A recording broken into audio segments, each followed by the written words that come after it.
អង់គ្លេសជំរុញឲ្យ EU រួមគ្នាផលិតសពាវុធឲ្យបានច្រើនជៀសវាងការពឹងផ្អែកលើអាមេរិកខណៈចំណាយ$600 លានទិញនាវាមុជទឹក26គ្រឿង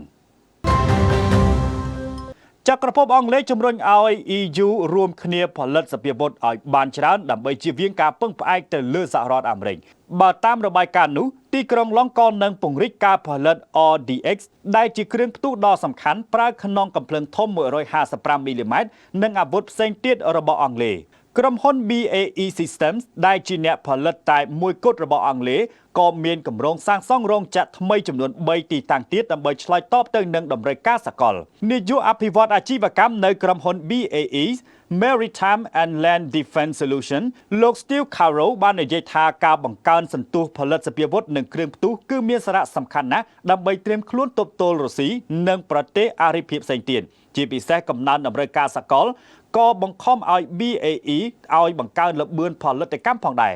ចំណែកឯប្រទេសដាណឺម៉ាកឯណោះវិញក៏មានគម្រោងចាយលុយប្រហែល$614 លាន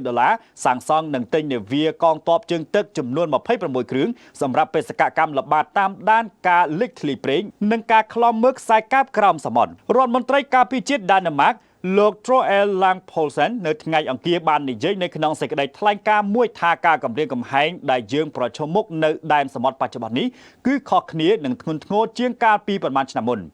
លោក Paulsen បាននិយាយសង្កត់ធ្ងន់ថាដូច្នេះយើងត្រូវត្រៀមខ្លួនឆ្លើយតបការគម្រាមកំហែងរបស់រុស្ស៊ីខណៈដែលការអភិវឌ្ឍបច្ចេកវិទ្យាកំពុងដំណើរការក្នុងល្បឿនលឿនដោយភ្នែកបន្ទោបន្ទាប់ពីកាត់បន្ថយការចំណាយលើវិស័យការពារជាតិជាង1ទសវត្សរ៍នៅទីបំផុតកាលពីឆ្នាំមុនដាណឺម៉ាកបានជះលុយដល់ទៅ